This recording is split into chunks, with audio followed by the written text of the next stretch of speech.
Coach, I didn't do that. I don't travel. It's like, well, the film shows it. So like, you go back to the film because film doesn't lie. It certainly does not. All right. So go back, watch, and see what you can do to be better. Even if you had a good play, you're like, okay, how did I do that? All right. So just watch and like see, like even games going on. WNBA's playing. NBA's going to be playing on Friday. Like watch games. It really helps. Good question, Coach. So explain to them the levels from middle school to high school to college to professional, how the game changes as far as speed, strength, all of that. Yeah, so that's a really good question. So for me, I learned that as you get higher in the level of play, there's less misses in the game. So literally no one misses, right? I see kids nowadays, like, they're missing layups, you know, they're missing wide open shots. That doesn't happen professional, right? If a professional gets an open shot, they're gonna make that open shot, all right? So the percentage of making shots gets higher as you get more advanced, all right? So high school, you should be getting better at the fundamentals, making layups, making free throws, finishing plays.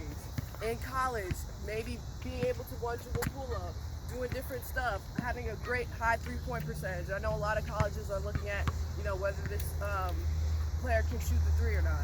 And consistent, all right, consistently. Professional, you just don't miss. Like, you don't miss, right? You have to be a bucket, all right? So that's definitely the difference when you're going up in ranks. Any questions with that? I have a question on that, Coach. Yeah. Aubrey? No question? Yep. How old was I when I went overseas? Early 20s. Good question. Yep. How old were you when you started playing basketball? How old was I when I started playing basketball? That's a good question. So I really picked up a basketball when I was around 3 or 4. That's probably like the first time I made an actual basket. And then I just loved the game ever since. Probably started recreational around 5, 6.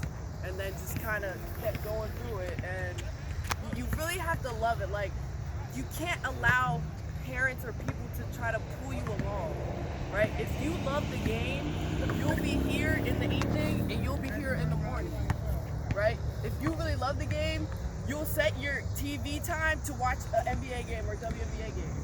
Like, invest your time in getting better. Yes.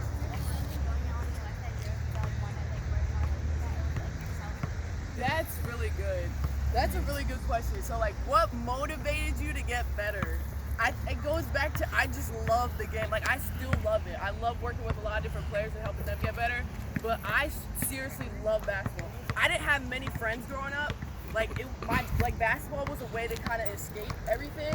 And like, when I played basketball, it just, you know, it just kind of, it was a part of me, right? So I wanted to be the best I could be because I loved it, right? And I didn't want anyone to be better than me. I wanted to be the best. I wanted to be the best in this area, and I wanted to be the best in college, and then so on and so forth, all right? I did not want to be average. So what are you doing now, right, to separate yourself? Because this is a great opportunity, it's a great time to really separate yourself from the rest, all right? You got to figure out what can you do to get better. Great question. Okay. Yes. So what kind of advice would you give to parents? And because you said that if they love basketball, they can put the work in. Yeah. Because I've had several conversations with Coach Gibson and other parents about, you know, like, kids just not being focused. Like, they're playing what's the game, Fortnite and TikToks, but they're not really out here at 6:30 in the morning. So, like, we're paying money as parents. I got my parent hat on right now. But they're not really saying, hey, Mom, take me to the gym, take me to the courts. And this is a very interesting time because you all have a lot more time. Like, you girls probably were doing online learning and you're going back into virtual learning in the fall, so you have a lot more time, you know, individually. I would set a routine, all right? Set a routine, set a schedule of when I'm going to work my butt off, all right? And that could be 30 minutes out of the day. It could be 15 minutes out of the day. But when you're focused when you're playing basketball, when you're practicing basketball, you need to be all in, all right? You need to be mentally, physically focused on getting better that 15 or 30 minutes, all right? So maybe like throughout the week, maybe Monday, Wednesday, Friday, I'm gonna do this. Tuesday, Thursday, I'll do ball handling, all right? But make a schedule of your week so it becomes routine, it becomes consistent, and then it becomes a habit, all right? So you gotta be able to create good habits, all right, in order to get better, okay? Great players have great habits, all right? So figure out some habits that you can do throughout the week to really progress and get better, all right? Good question, though. So let's move it on to put on your high school coach's hat. Okay. We got a few girls that's going into high school. Explain to them, from your perspective as a high school coach, what do you look for from a player? Yeah. So as a high school coach, right? What I